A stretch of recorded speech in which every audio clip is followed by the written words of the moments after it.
Selamat sore Bapak Ibu jemaat yang dikasihi Tuhan. Kita bersyukur pada sore hari ini kita boleh bertemu kembali, khususnya untuk belajar firman Tuhan. Kita bersyukur karena anugerah Tuhan yang boleh kita nikmati dalam perjalanan kehidupan kita sepanjang hidup ini sampai pada sore hari ini. Namun sebelum kita belajar firman Tuhan, terlebih dahulu mari kita masuk di dalam doa. Mari kita berdoa. Terpujilah Engkau Bapa di dalam sorga, Allah yang kami sembah dan Allah yang kami kenal di dalam Kristus Yesus Tuhan kami. Kami bersyukur untuk kesempatan yang indah yang Engkau berikan kepada kami, di mana sore hari ini kami ingin belajar firman Tuhan. Tuhan, kami memohon pertolongan, pimpinan, penyertaan Tuhan bagi kami, sehingga firman Tuhan yang kami dengarkan, yang kami pelajari, kami boleh mengerti, dan kami bisa terapkan itu di dalam kehidupan kami. Berkati hamba-Mu yang mengajar, dan juga jemaat yang mau belajar firman-Mu di sore hari ini. Terima kasih Bapa di surga, kami menyerahkan waktu ini di dalam tangan pimpinan-Mu. Di dalam nama Tuhan Yesus kami berdoa. Amin. Ya. Mari jemaat yang dikasihi Tuhan, kita akan mencoba belajar kitab Timotius. Ya, kalau beberapa waktu yang lalu kita telah belajar baik itu kitab Yakobus, kemudian juga kitab 1 Petrus dan 2 Petrus. Maka di kesempatan ini kita akan belajar tentang kitab Timotius, baik itu Timotius yang pertama maupun Timotius yang kedua. Maka sore hari ini kita akan mempelajari di dalam 1 Timotius 1 ayat 1 dan ayat 2. Memang dua ayat ini, tetapi kalau kita ingin mempelajarinya Bapak Ibu dan Saudara, kita akan mendapatkan banyak hal di dalam bagian ini. 1 Timotius 1 ayat 1 sampai 2 saya baca kepada kita. Dari Paulus, Rasul Kristus Yesus, menurut perintah Allah, Juru Selamat kita, dan Kristus Yesus dasar pengharapan kita. Kepada Timotius, anakku yang sah di dalam iman, kasih karunia, rahmat dan damai sejahtera dari Allah Bapa dan Kristus Yesus Tuhan kita menyertai engkau. Tema yang menjadi pokok pembahasan kita di dalam beberapa bagian ini Bapak Ibu dan Saudara, yaitu dasar pengharapan. Ya, nanti di dalam pasal 1 ini ada beberapa tema-tema yang coba kita kemukakan melalui mempelajari kitab ini. Nah, terlebih dahulu Bapak Ibu dan Saudara, untuk mengenal kitab di dalam Alkitab atau bagian-bagian di Alkitab, khususnya di dalam Perjanjian Baru, maka kita mengenal beberapa pembagian kitab itu. Ada yang dinamakan kitab Injil.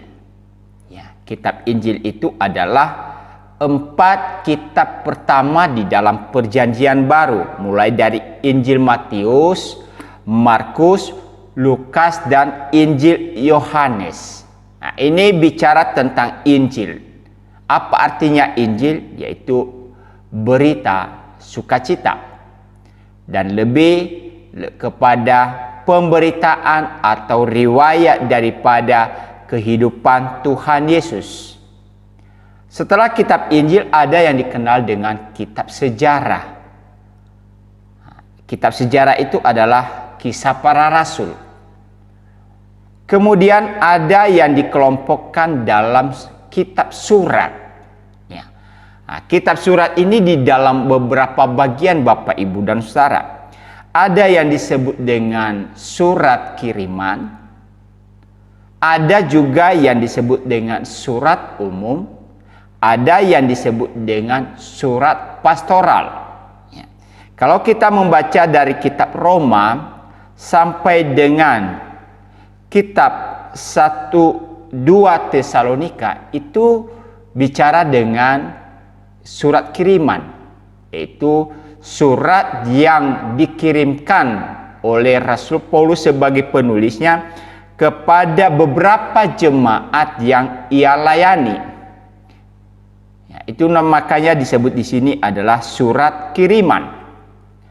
Kemudian ada surat yang sifatnya umum. Artinya surat ini bukan hanya ditujukan kepada satu kelompok tertentu, tetapi beberapa kelompok. Misalkan kita membaca surat Ibrani, Yakobus, 1-2 Petrus, dan 1-3 Yohanes. Ini sifatnya surat umum. Kemudian ada yang digolongkan dengan surat pastoral. Nah, ini yang kita bisa lihat pada sore hari ini nanti, yaitu surat pastoral. Surat pastoral itu adalah kitab 1-2 Timotius, Titus, dan Filemon. Nah, ini surat yang ditujukan kepada pribadi seseorang. Paulus menyurati kepada seseorang, maka itulah sebabnya disebut dengan surat pastoral. Kalau Yakobus, karena dia yang menulis, ditujukan kepada jemaat-jemaat yang dilayani, maka disebut sebagai surat umum. Kemudian ada lagi surat yang disebut dengan surat apokaliptik, yaitu sebuah surat pewahyuan. Nah, ini adalah bicara dengan kitab wahyu. Jadi ada beberapa pembagian-pembagian kalau kita melihat tentang kitab-kitab yang ada di dalam perjanjian baru. Maka di sore hari ini kita akan mempelajari satu bagian, yaitu tentang surat pastoral. Mengapa surat 1 Timotius, 2 Timotius, kemudian kitab Titus, juga kitab Filemon itu dinamakan sebagai surat pastoral. Surat pastoral atau surat penggembalaan. Ini penamaan dari bagian dari kitab dalam perjanjian yang terdiri dari kitab 1 Timotius, kitab 2 Timotius, kitab Titus, dan ada tadi 1 Filemon, Bapak Ibu dan Saudara.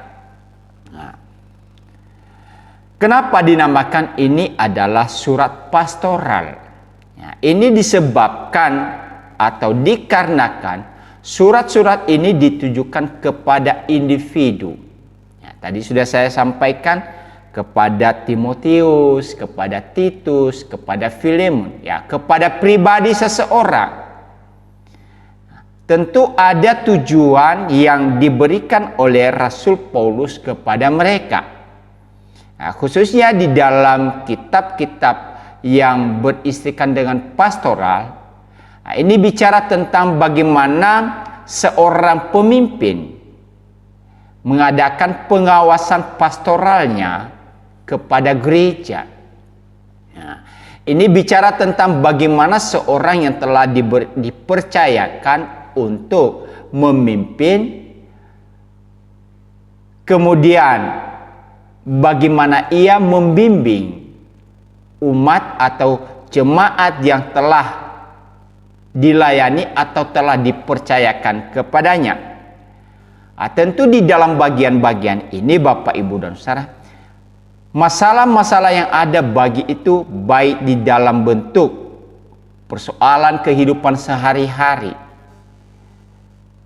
kemudian juga di dalam doktrin-doktrin gereja, dan bagaimana menjadi seorang pemimpin, khususnya kepemimpinan Kristen. Tentu ini berbeda kalau kita perhatikan dengan kepemimpinan pada umumnya.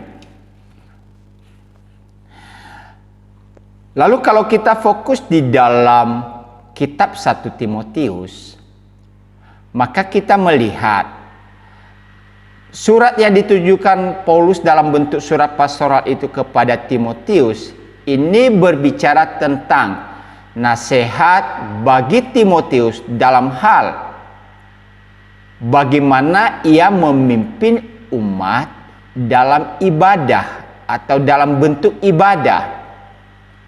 Jadi kalau kita perhatikan sebenarnya bagaimana kita beribadah itu yang benar, yang baik, dan yang berkenan kepada Tuhan, tentu harus ada aturan-aturan yang dilakukan. Itulah sebabnya di dalam bagian ini bagaimana bentuk-bentuk ibadah itu dilaksanakan dengan baik. Kemudian bagaimana juga mengorganisir sebuah gereja, ya, sebuah organisasi yang telah dipercayakan, yaitu gereja. Kenapa hal ini Bapak Ibu dan Saudara? Karena kita tahu kalau kita melihat, membaca bahwa Timotius itu adalah seorang gembala yang dipercayakan untuk memimpin sebuah jemaat. Tentu di dalam memimpin ini tidak mudah. Itulah sebabnya Paulus membimbing dia bagaimana mengorganisir tentang gereja itu, bagaimana mengatur pelayanan-pelayanan di dalam gereja sehingga boleh berjalan dengan baik, bisa berjalan dengan efektif sesuai dengan tujuan daripada pendirian gereja itu. Yang kedua, Bapak Ibu dan Saudara, di dalam bagian ini juga Rasul Paulus mengingatkan Timotius untuk terus mengajarkan kepada jemaat tentang tanggung jawab mereka baik terhadap gereja secara organisasi dalam bagian pelayanan mereka, demikian juga di dalam kehidupan mereka sehari-hari. Bahkan yang lebih nanti adalah bagaimana di dalam kehidupan keluarga pun dinasehati. Kemudian bagaimana memimpin atau melakukan hal-hal di dalam kehidupan jemaat yang terdiri dari berbagai macam suku, bagaimana supaya mereka hidup di dalam sebuah keharmonisan. Selanjutnya kita juga melihat apa yang dikatakan di sini adalah sebuah tanggung jawab bishop atau tanggung jawab gembala. Dan kalau kita perhatikan di dalam kitab Timotius nanti, ya, bahwa untuk menjadi seorang gembala itu maka ada tanggung jawab yang harus ia lakukan, dan itu tidak mudah. Demikian juga menjadi seorang diaken. Itu juga ada persyaratan-persyaratan yang harus terpenuhi. Karena apa? Karena mereka baik itu bishop atau gembala, para penatua jemaat, demikian juga para diaken itu adalah teladan bagi jemaat-jemaat yang lain. Jadi ada hal-hal yang harus dilakukan. Ada hal-hal yang perlu dipertimbangkan di dalam melakukan sebuah tanggung jawab, khususnya di dalam pelayanan yang telah Tuhan percayakan bagi bishop atau para majelis, hamba Tuhan, dan juga para diaken. Maka kalau kita melihat lebih lanjut tentang tujuan utama daripada surat 1 Timotius ini adalah untuk memerangi munculnya ajaran sesat. Ya. Jadi ajaran-ajaran yang menyimpang dari kebenaran firman Tuhan ini bukan hanya terjadi pada zaman sekarang ini, tapi sudah ada sejak dahulu. Maka sikap apa yang harus dilakukan oleh sebuah gereja? Sikap apa yang harus dilakukan oleh pemimpin-pemimpin di dalam gereja? juga jemaat-jemaat di dalam menghadapi tentang ajaran-ajaran sesat ini. Apakah kita harus kompromi atau tidak?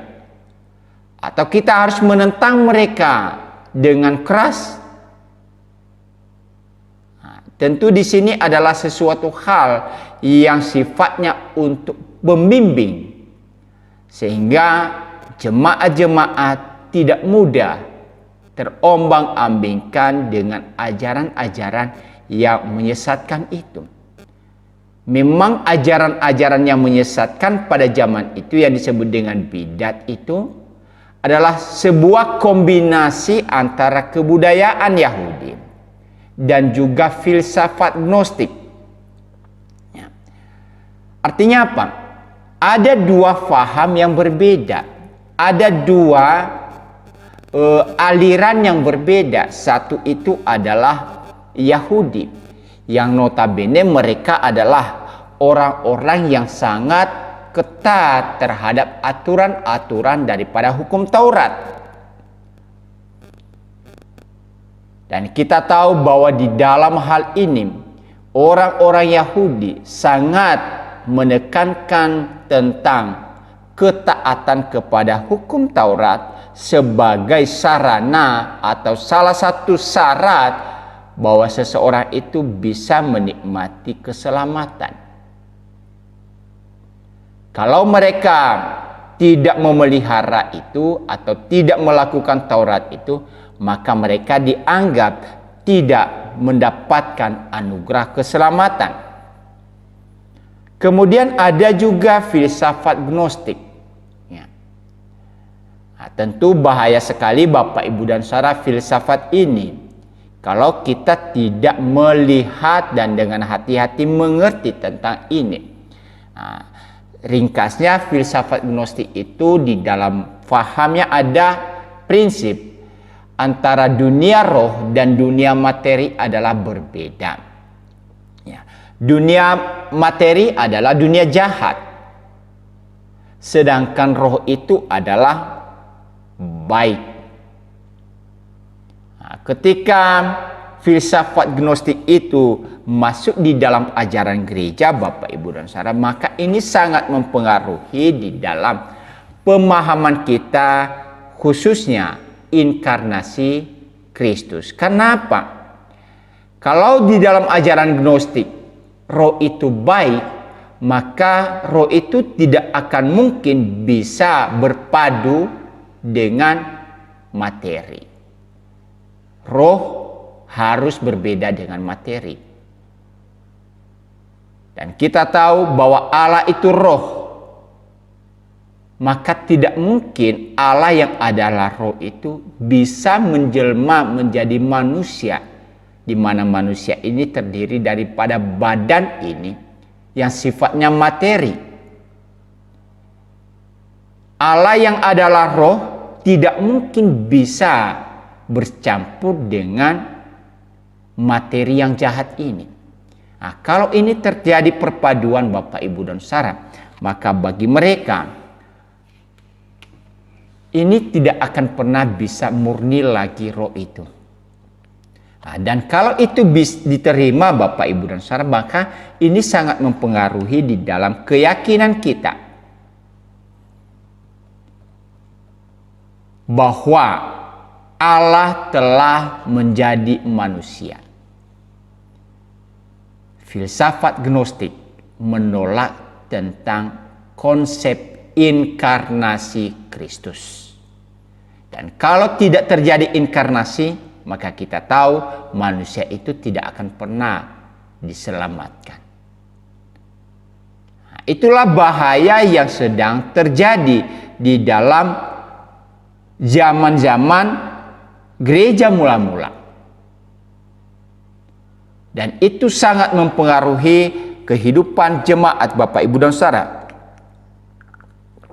Itulah sebabnya di dalam memelihara kemurnian daripada jemaat, kemurnian daripada ajaran firman Allah, maka sebagai seorang pembimbing, Rasul Paulus mengingatkan Timotius agar berhati-hati di dalam ajaran-ajaran ini. Ia tidak boleh kompromi dengan ajaran-ajaran yang menyesatkan ini. Maka di dalam hal ini Bapak Ibu dan Saudara, kalau kita pelajari dari apa yang diajarkan di sini, di mana pertama-tama Rasul Paulus memperkenalkan dirinya. Di ayat 1, dari Paulus, Rasul Kristus Yesus menurut perintah Allah Juru Selamat kita, dan Kristus Yesus dasar pengharapan kita. Tentu ada makna tersendiri kenapa Paulus perlu menjelaskan identitas dirinya. Dan hal yang perlu kita ketahui Bapak Ibu dan Saudara, bahwa di zaman Paulus,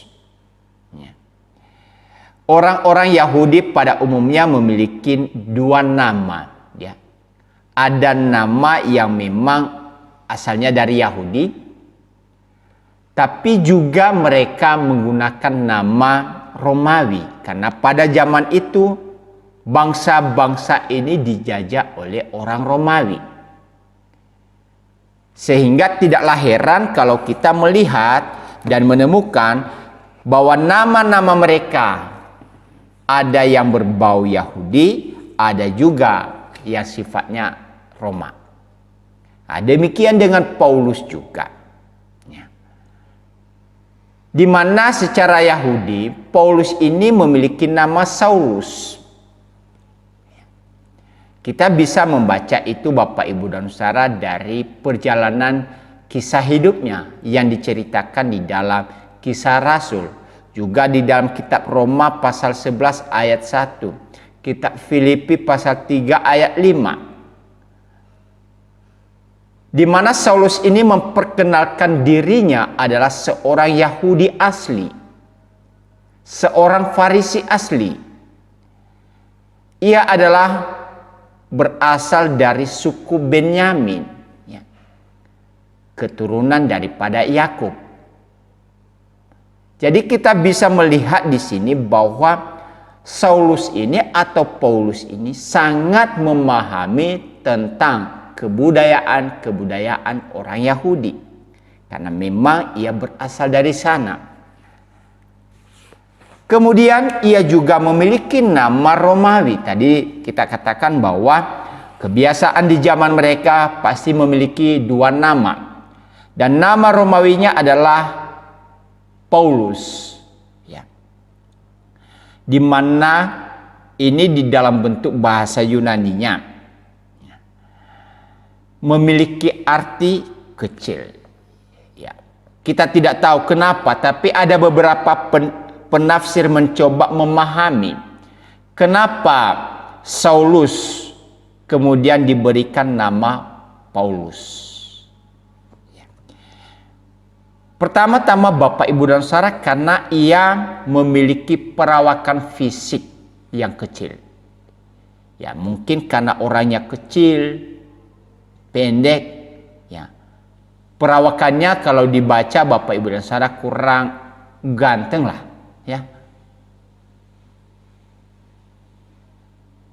Mungkin merujuk kepada situasi atau kondisi fisiknya itulah maka ia diberikan nama Paulus. Kemudian ada juga yang mengatakan karena perasaan pribadinya itulah di mana ia merasa dirinya adalah yang paling kecil dari antara orang-orang kudus. Karena pada awalnya dia adalah seorang yang menganiaya gereja atau menganiaya umat Tuhan.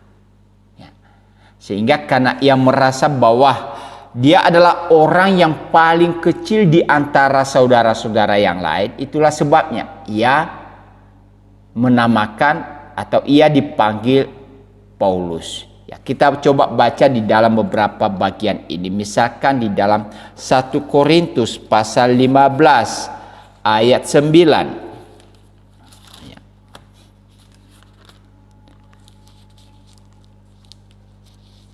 Di dalam ayat 9 dikatakan, karena aku adalah yang paling hina dari semua rasul, bahkan tidak layak disebut rasul, sebab aku telah menganiaya jemaat Allah.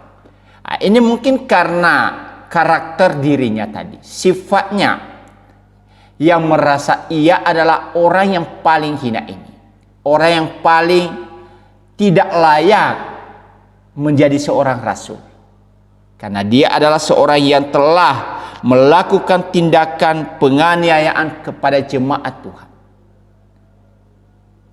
Nah, melalui itu namanya diberikan. Kalau di dalam Efesus pasal 3 ayat 8, Efesus pasal 3 ayat 8, kepadaku yang paling hina di antara segala orang kudus telah dianugerahkan kasih karunia ini, untuk memberitakan kepada orang-orang bukan Yahudi kekayaan Kristus yang tidak terduga. Dikatakan lagi dia adalah orang yang paling hina. Jadi mungkin karena perasaannya yang paling kecil ini, yang paling hina ini, yang paling rendah ini, itulah sebabnya ia dinamakan Paulus. Dan kemungkinan yang lain Bapak Ibu dan Saudara, memang nama ini juga diberikan oleh orang tuanya kepada dia. Ya. Walaupun mereka hidup di tengah-tengah, walaupun mereka adalah keturunan orang Yahudi, orang ya dari suku Benyamin tadi, tapi karena mereka ada di tengah-tengah bangsa Romawi, maka orang tuanya memberikan nama itu kepada dia, yaitu Paulus. Ya. Tentu ini bukan hal yang sangat krusial sekali Bapak Ibu sebenarnya, tetapi perlu juga kita mempelajari kenapa kadang-kadang ia disebut Saulus, kenapa ia kadang-kadang disebut dengan Paulus. Hal yang kita lihat di sini, di mana Paulus dalam suratnya ini menyebut dirinya adalah seorang rasul. Ya. Kita tahu kalau kita mempelajari pengertian rasul Bapak Ibu dan Saudara adalah orang-orang yang memang pada zaman itu hidup bersama-sama dengan Kristus. Itu pengertian rasul. Ya, mereka yang pada waktu itu adalah orang-orang yang hidup bersama, menikmati kebersamaan dengan Yesus pada waktu Yesus masih hidup. Dan itu kita kenal dengan 12 murid. Ya, dan salah satu orang yang gagal yaitu Yudas Iskariot. Nah, tentu masalah ini menjadi pokok persoalan. Karena apa? Karena Paulus sendiri bukanlah digolongkan di dalam 12 murid ini. Tapi ia mengaku dirinya sebagai seorang rasul. Nah, tentu menjadi pertanyaan kenapa ini ia bisa mengklaim itu. Paulus berani mengklaim dirinya sebagai seorang rasul karena apa? Karena ia pernah mengalami perjumpaan pribadi dengan Tuhan. Di dalam Kisah Rasul pasal 9 kita memperhatikan tentang pertobatan Saulus, di mana ia pergi untuk rencana menganiaya jemaat Allah. Namun di tengah-tengah perjalanan Allah atau Yesus Kristus menampakkan diri kepadanya. Bahkan memberikan mandat kepada dia untuk memberitakan Injil. Nah, inilah yang menjadi alasan di mana Paulus berani memakai istilah rasul di dalam dirinya. Ya. Jadi orang-orang tidak perlu lagi meragukan tentang wibawa yang ia miliki, karena ia sendirilah yang mengalami perjumpaan pribadi dengan Tuhan. Nah, tentu di dalam hal ini Paulus menggunakan gelar ini untuk menyatakan otoritas yang diberikan Tuhan kepada dia sebagai wakil daripada Kristus. Ya. Intinya Bapak, Ibu, dan Saudara, kalau kita perhatikan pada zaman sekarang ini, memang tidak semua orang bisa dipanggil sebagai pendeta, penginjil, ya, dan lain sebagainya. Ya, tentu mereka yang telah diberikan otoritas sehingga ia bisa mengklaim dirinya sebagai seorang pendeta misalkan. Ya. Saya bisa mengklaim itu Bapak, Ibu, dan Saudara karena memang sinode telah menetapkan itu. Ya. Ada acara khusus, ada pentabisan yang dilakukan.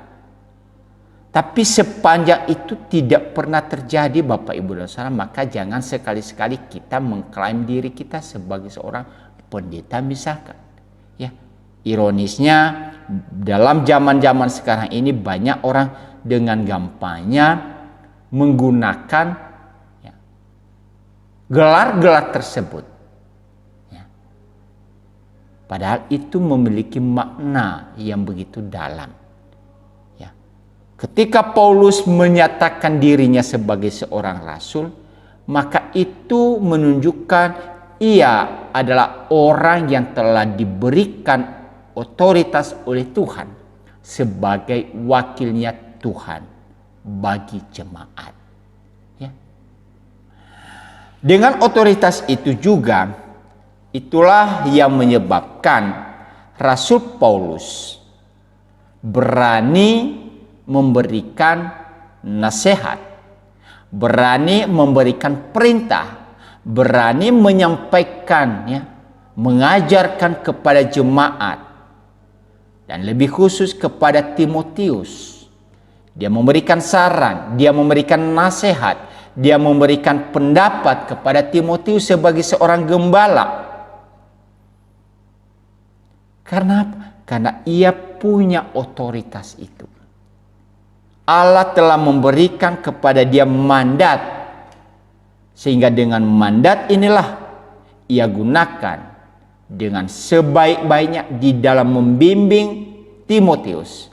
Bagaimana seorang Timotius di dalam hidupnya ia bisa mengorganisir, mengatur, membimbing jemaat, dan juga menjalankan tugas-tugas pelayanannya dengan sebaik-baiknya. Jadi karena wibawa kerasulan itulah yang memberikan hak kepada Paulus menasihati Timotius. Kemudian dengan otoritas itu, ia juga menasihati Timotius yang sedang berjuang untuk memerangi guru-guru palsu. Ia diberikan kuasa dan ia juga menasihati Timotius sikap apa yang harus ia perbuat di dalam menghadapi mereka-mereka yang mengajarkan ajaran-ajaran yang menyesatkan. Kemudian penggunaan nama rasul atau jabatan rasul ini juga berhubungan dengan otoritasnya tadi untuk mengajarkan, di mana ia menulis beberapa surat, ya. Dan surat-surat tersebut adalah dibacakan di seluruh gereja yang dilayani, ya. Jadi dengan itu Bapak, Ibu, dan Saudara, Paulus memberikan tentang otoritas yang ia miliki itu tidak perlu diragukan lagi. Selanjutnya, di dalam bagian ini, Paulus menyatakan dirinya sebagai rasul, tapi rasul Kristus Yesus. Ya. Dia memberikan sebuah identitas tentang sebuah gelar yang disemakan kepada Yesus, yaitu Kristus. Dan kalau kita mempelajari Alkitab, Bapak, Ibu, dan Saudara, Maka nama-nama gelar itu yang diberikan kepada Yesus itu ada beberapa. Ya. Ada Tuhan, ada Kristus, anak Allah, anak manusia, dan lain sebagainya. Nah, di bagian ini Rasul Paulus menjelaskan tentang gelar yang diberikan kepada Yesus itu, yaitu Kristus. Ya, kalau kita melihat lebih lengkap, yaitu Tuhan Yesus Kristus. Ya.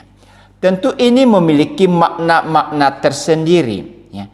Memiliki signifikansi tersendiri atau makna tersendiri. Ya. Ketika Yesus diberikan gelar adalah Kristus, maka hal ini mengingatkan kita tentang apa yang telah dinubuatkan di dalam perjanjian lama, ya, di mana Kristus itu adalah terjemahan daripada kata Mesias, ya, di dalam bahasa Ibrani, ya, khususnya di dalam perjanjian lama, di mana ada seorang Mesias yang akan diutus di tengah-tengah umat Allah, di mana kata Mesias ini adalah memiliki makna yang diurapi. Ya, kita perhatikan di sini juga, Yesus di dalam menjalankan tugas pelayanannya, ia juga mengalami dan mendapatkan sebuah pengurapan dari Allah. Sehingga ia berhak dan ia bisa melakukan segala tugas yang telah dipercayakan kepadanya. Nah, hal ini mengingatkan kita tentang baptisan Tuhan Yesus di Sungai Yordan, Bapak Ibu. Ya. Di awal pelayanannya, ia mengalami pengurapan itu. Kristus disemakan kepada Yesus oleh karena dia adalah yang diurapi. Ia adalah yang dijanjikan Allah dalam perjanjian lama, ya, dengan tujuan untuk menetapkan zaman baru di masa-masa hidupnya, ya, untuk orang-orang percaya di kemudian hari. Ya. Itu tentang jabatan atau gelar yang diberikan kepada Yesus. Kemudian ada kata Yesus, tentu ini adalah nama yang diberikan kepada Yesus pada waktu ia masih bayi. Ya, kita ingat cerita di dalam kitab Injil Matius ketika Tuhan atau malaikat Tuhan menampakkan diri kepada Maria. Dan dia disuruh untuk memberikan nama bayi yang akan dikandungnya itu adalah Yesus. Tentu kalau kita melihat lebih dalam lagi tentang makna kata Yesus, ya, kata ini terdiri dari dua kata benda di dalam bahasa Ibrani. Ya. Ini bisa bicara tentang YHWH atau Yehova atau Yahweh.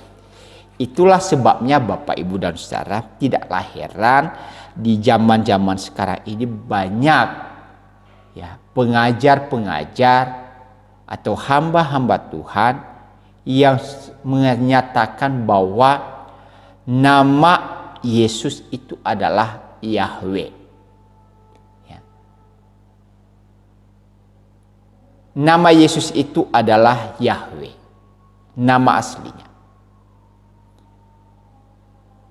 Karena dia adalah sudah ada sejak di dalam kekekalan. Nah, tentu ini kalau kita melihat di sini dari dua kata ini, ya, kata Yahweh. Nah, ada satu kata lagi yaitu Yosua. Kata ini memiliki makna apa? Kalau kata Yahweh itu adalah bicara tentang sebuah keilahian, ya, otoritas keilahian yang ia miliki. Sedangkan nama Yesus atau Yosua ini bicara tentang keselamatan. Ya. Kita baca di dalam Matius, namakan dia Yesus karena dialah yang menyelamatkan umatku dari dosa. Ya. Jadi keselamatan. Itulah sebabnya kalau kita membaca juga klaim atau penyataan kitab suci bahwa keselamatan hanya ada satu-satunya di dalam nama Yesus. Karena memang itulah arti namanya, yaitu keselamatan. Kemudian nama Yesus ini juga diberikan kepada Yesus sendiri, itu untuk mengidentifikasi dirinya sebagai manusia. Ya. Di dalam Matius 1 ayat 16, Matius pasal 1 ayat 16, saya baca ulang kepada kita. Yakub memperanakan Yusuf suami Maria yang melahirkan Yesus yang disebut Kristus. Ya. Yesus yang disebut Kristus. Kata Yesus kita temukan di sini. Kata ini adalah nama yang diberikan kepada dia untuk menunjukkan bahwa dia adalah manusia. Ya. Pemberian nama Yesus itu menunjukkan kepada ia adalah seorang manusia. Ya, dan beberapa ayat-ayat yang lain menolong kita sebenarnya Bapak Ibu dan Saudara untuk mengerti dan memahami makna daripada kata Yesus. Kemudian bukan hanya itu saja diberikan kepada dia juga, ya. Yesus itu juga sering dipanggil Tuhan. Ya. Kalau kita memperhatikan Bapak Ibu dan Saudara, kata Tuhan itu adalah terjemahan dari bahasa Ibrani yaitu Adonai atau Adon. Kata ini memiliki arti pemilik, suami, tuan atau penguasa. Namun kita harus memahami orang-orang Yahudi, mereka tidak berani menyebutkan kata ya seperti kata Yahweh tadi, Yehova itu.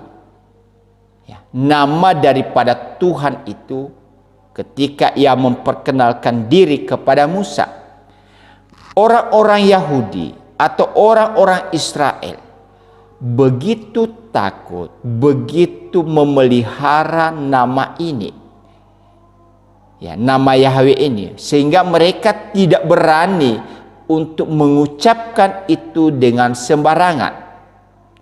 Kita ingat tentang perintah ketiga dari hukum Taurat, jangan menyebut namaku dengan sembarangan. Sehingga dengan konsep berpikir itu, maka orang-orang Yahudi menggunakan nama yang lain, ya, menyetarakan dengan nama yang lain, ya, mengganti kata Yahweh tadi dengan nama yang lain, tetapi dengan identitas menunjukkan kuasa yang sama. Maka mereka mengganti itu dengan kata Adon tadi, Adon, ya, yang artinya tadi tuan, penguasa, suami atau pemilik. Ya. Dan kita tahu bahwa Tuhan itu adalah pemilik hidup ini, suami, kepala daripada istri dan kepala dari semuanya, tuan, penguasa. Ya, itulah sebabnya kalau kita perhatikan di dalam, ya, Alkitab, di mana kata-kata yang menunjukkan tentang kata Adon tadi, ya, Adonai, ya, yang menunjukkan tentang nama Allah, kemudian itu adalah untuk Yahweh di dalam perjanjian lama, maka di dalam terjemahan Alkitab, Bapak Ibu dan Saudara, sering menggunakan huruf besar untuk kata Tuhan ini, ya. Ini khususnya kalau kita membaca di dalam perjanjian lama, ya, di mana ada kata Tuhan yang dituliskan dalam huruf kapital atau huruf besar, ya. Nah, ini menunjukkan kepada Yahweh sebenarnya. Tapi karena tadi kebiasaan orang Yahudi tidak berani menggunakan kata Yahweh ini atau nama Yehova ini, maka mereka mengganti dengan kata Adon tadi yang artinya Tuhan, Tuan, atau pemilik hidup ini. Lalu kata ini kemudian diterjemahkan di dalam bahasa Yunani dengan kata kurios. Dan kata kurios ini kemudian disemakan kepada Yesus. Ya. Oleh karena apa? Para penulis kitab Perjanjian Baru sangat meyakini, sangat percaya bahwa Yesus itu bukan hanya manusia biasa. Penulis-penulis di dalam kitab Perjanjian Baru, Bapak Ibu dan Saudara, sangat meyakini, sangat percaya bahwa Yesus itu adalah memiliki kesetaraan dengan Bapa atau Allah Bapa. Itulah sebabnya ketika kata Adon yang dalam bahasa Ibrani tadi, kemudian bahasa Yunania itu adalah kata kurios yang artinya Tuan, ya, Tuan bukan Tuhan. Tapi ketika itu disemakan kepada Yesus, maka bukan lagi menggunakan istilah Tuan, tetapi menjadi kata Tuhan. Ya. Oleh karena apa? Karena mereka yakin bahwa Yesus ini bukan hanya memiliki sifat-sifat keilahian, tetapi Yesus adalah Tuhan. Ya. Maka Rasul Paulus dan penulis-penulis kitab Injil yang lain, mereka dengan berani menyatakan bahwa Yesus itu adalah Tuhan.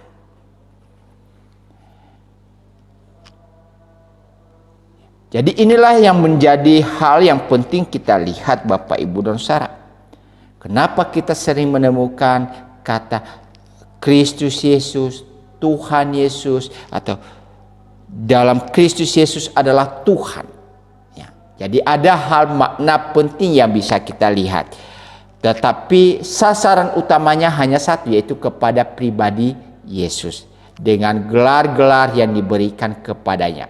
Tentu gelar-gelar tadi memiliki makna, memiliki arti tersendiri yang bagi orang percaya itu perlu tahu. Kita itu perlu mengerti hal demikian. Sehingga ketika kita ditanyakan sesuatu hal ini, kita tidak asing lagi. Kita bisa menjelaskan itu. Kenapa ini disebut sebagai Kristus? Kenapa ia dipanggil Tuhan? Ya. Nah, seperti yang saya sampaikan tadi, kata Mesias yaitu seseorang yang diurapi, yang dinubuatkan dalam perjanjian lama, dan itu diberikan kepada Yesus karena ia adalah yang menggenapi tentang nubuatan Mesias itu. Itulah sebabnya Yesus disebut dengan Kristus. Kata Tuhan atau Tuan tadi atau kata adonia, adon tadi atau kurios tadi diberikan kepada Yesus. Karena bagi penulis kitab Perjanjian Baru, mereka melihat bahwa Yesus itu memiliki kesetaraan dengan Allah Bapa. Selanjutnya Bapak Ibu Saudara, kalau kita perhatikan apa yang dikatakan oleh Paulus di sini kepada Timotius, di mana ia menunjukkan bahwa apa yang ia lakukan, apa yang ia sampaikan itu bukan berasal dari dirinya sendiri, tetapi menurut perintah Allah. Hal ini menjadi satu hal yang penting bagi kita, di mana ketika kita belajar tentang orang-orang yang mengklaim diri sebagai hamba Tuhan, pelayan Tuhan, maka apa yang mereka sampaikan, apa yang mereka ucapkan, apa yang mereka beritakan, hendaklah itu sesuatu yang memang berasal dari perintah Allah. Ya. Bahwa Paulus melakukan tugas pelayanannya sebagai seorang rasul itu bukan karena keinginan pribadinya. Itu bukan karena Paulus ingin dihargai, dihormati, dan lain sebagainya. Tapi hal ini disebabkan karena kehendak Allah di dalam hidupnya. Jadi kalau ada orang-orang yang memang diberikan mandat, diberikan otoritas sebagai pelayan Tuhan, hendaklah ia memahami, hendaklah ia mengerti bahwa sebenarnya apa yang ia emban tadi, apa yang ia lakukan tadi, itu bukan karena maunya sendiri, tapi lebih karena kehendak Allah atas dirinya. Dan Paulus berani menyatakan ini Bapak Ibu dan Saudara menurut perintah Allah. Hal ini mengingatkan tentang bagaimana Paulus dipanggil oleh Tuhan untuk menjadi murid Kristus. Jadi seseorang harus mengerti mengapa ia misalkan menjadi seorang hamba Tuhan. Itu harus jelas dalam hidupnya. Ya. Menjadi seorang hamba Tuhan bukan karena sebuah pelarian, bukan. Menjadi seorang hamba Tuhan bukan karena tidak ada kerjaan yang lain. Menjadi seorang hamba Tuhan bukan karena ada motivasi yang lain. Tapi benar-benar hendaklah menunjukkan kepada kehendak Allah sendiri. Ya. Saya percaya Bapak Ibu dan Saudara, dan sering dan beberapa kali pernah saya sampaikan. Ya, saya pribadi mengapa mau menjadi hamba Tuhan? Mengapa saya pribadi menjadi seorang pendeta? Yang notabene sebenarnya secara manusia lebih bagus tidak, lebih baik tidak. Dan ini memang terjadi Bapak Ibu dan Saudara di dalam panggilan hidup. Ya. Pernah saya sampaikan ketika saya masih sekolah SMA, saya mendengar khotbah, dan ketika saya mendengar khotbah itu, panggilan Allah untuk menjadi muridnya, untuk menjadi penyampaian berita keselamatan. Dan itulah yang membuat saya pribadi Bapak Ibu dan Saudara menyatakan bahwa saya melayani Tuhan itu, saya menjadi seorang hamba Tuhan itu juga karena kehendak Allah. Saya pernah mencoba menggagalkan itu Bapak Ibu dan Saudara. Tetapi karena kehendak Tuhan, maka apa yang saya rencanakan tidak terjadi. Ya. Jadi sesuai dengan kehendak Tuhan. Itulah yang menjamin bahwa Paulus melakukan perintah-perintah ini. Kemudian ia juga menyampaikan tentang Yesus itu siapa. Bahwa dia adalah juru selamat kita. Ya. Dan Kristus, ya, perintah Allah juru selamat kita. Ya. Hal ini untuk menunjukkan tentang bahwa Allah satu-satunya yang bisa menyelamatkan manusia dari dosa. Allah satu-satunya yang bisa membebaskan manusia dari segala hal. Ya. Dan kalau kita melihat di sini, ketika Rasul Paulus menggunakan kata juru selamat itu kemudian diberikan kepada Yesus, ini sebenarnya kata ini hanya diberikan kepada Allah Bapa atau Yahweh. Kenapa? Karena Allah Bapa atau Yahweh satu-satunya yang menjadi penyelamat manusia. Tapi sekali lagi Rasul Paulus dengan berani menyamakan gelar ini kepada Yesus. Ia memanggil Yesus sebagai juru selamat. Artinya bahwa Yesus itu benar-benar juru selamat bagi umat manusia. Ya. Tentu ini memiliki makna yang sangat dalam, Bapak Ibu dan Saudara, kalau kita lihat di dalam makna teologis, yaitu bagaimana hubungan antara Bapa dan Anak. Bagaimana hubungan antara Yesus dengan Bapanya. Kenapa? Karena gelar yang bicara tentang juru selamat ini pada umumnya hanya disemakan kepada seorang kaisar atau penguasa.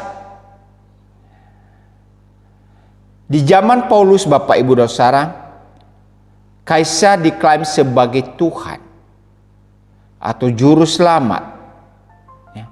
Itulah sebabnya kalau kita perhatikan ketika orang-orang percaya atau orang-orang Kristen tidak lagi mengklaim kaisar itu sebagai Tuhan atau juru selamat, maka akan apa yang terjadi? Mereka dipandang sebagai pengkhianat oleh orang-orang Romawi. Dan itulah salah satu alasan mengapa orang-orang Kristen pertama-tama mereka mengalami penganiayaan. Karena mereka tidak memberikan penghormatan kepada kaisar sebagai juru selamat. Karena mereka sekarang memiliki keyakinan bahwa satu-satunya yang bisa diberikan gelar juru selamat hanyalah Yesus, tidak untuk kaisar. Ya. Dan risiko yang mereka hadapi pada waktu itu adalah mereka harus mengalami penganiayaan. Namun hal yang perlu kita syukuri di dalam bagian ini, sebagaimana judul kita hari ini adalah dasar pengharapan. Ya. Maka di sini Rasul Paulus mengingatkan tentang Yesus yang juru selamat kita itu, itulah yang menjadi dasar pengharapan kita. Kenapa ia memberikan itu sebagai dasar pengharapan? Pertama, karena ia memahami Allah itu adalah Allah yang tidak berdusta. Allah yang senantiasa menepati janjinya. Apa yang pernah ia sampaikan, ia lakukan. Ya. Ia faham, ia mengerti bahwa Tuhan itu tidak pernah berdusta. Itulah sebabnya iman kita senantiasa bersandar pada kesetiaan dan keterpercayaan Allah sehubungan dengan janjinya. Ya. Iman kita harus bersandar kepada kesetiaan Allah dan kepercayaan kita kepada Allah terhadap janji-janjinya kepada kita. Kemudian bahwa kita paham bahwa Allah kita itu, Allah yang kita kenal itu di dalam Yesus Kristus memiliki karakter yang tidak berubah, ya.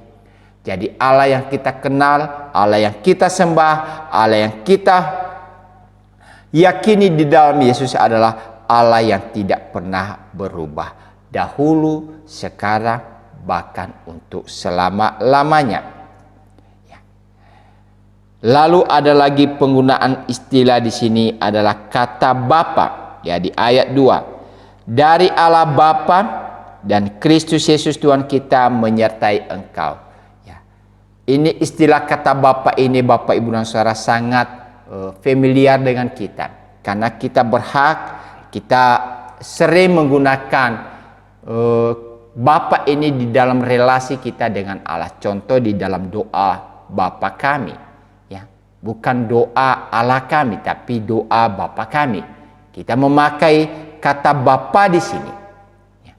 Ini sekali lagi untuk menunjukkan sebuah relasi yang sangat dekat, ya.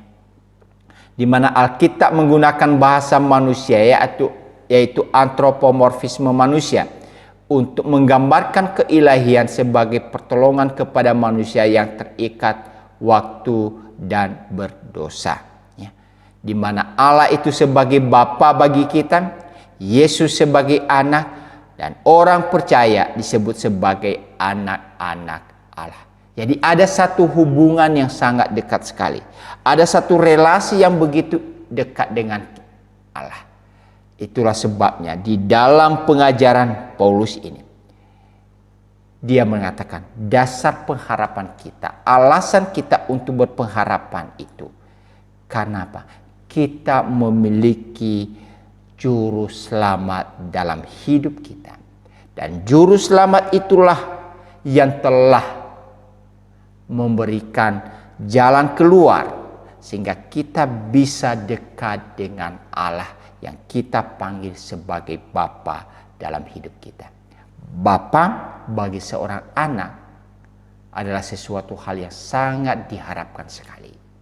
Ya. Ketika anak saya masih kecil, Bapak Ibu dan Saudara, ketika saya pergi, dia sering telepon, dia berharap untuk saya bisa secepatnya pulang ke rumah. Kenapa? Ia berharap ia dekat dengan saya. Demikian kehidupan kita. Kita bisa dekat dengan Bapa. Kita bisa dekat dengan Allah. Karena ia Bapa bagi kita. Itulah menjadi alasan kenapa kita bisa memiliki pengharapan yang pasti dalam hidup kita. Kiranya melalui apa yang kita pelajari pada sore hari ini, Bapak Ibu dan Saudara, boleh menolong kita untuk memahami tentang apa yang dituliskan oleh Paulus kepada Timotius sebagai surat penggembalaannya. Kiranya Tuhan memberkati kita. Mari kita masuk di dalam doa. Terima kasih ya Bapa di surga, kami bersyukur kepadamu karena di kesempatan ini kami boleh belajar firman. Dan apa yang telah kami pelajari ya Tuhan, biarlah Engkau tanamkan di dalam hati kami untuk kami boleh mengerti dan lebih-lebih senantiasa mengandalkan Engkau dalam hidup kami sebagai sumber pengharapan hidup kami. Terima kasih Bapa di surga. Di dalam Tuhan Yesus kami berdoa. Amin. Tuhan memberkati kita Bapak Ibu dan Saudara. Kalau ada hal yang perlu ditanyakan bisa disampaikan melalui WA.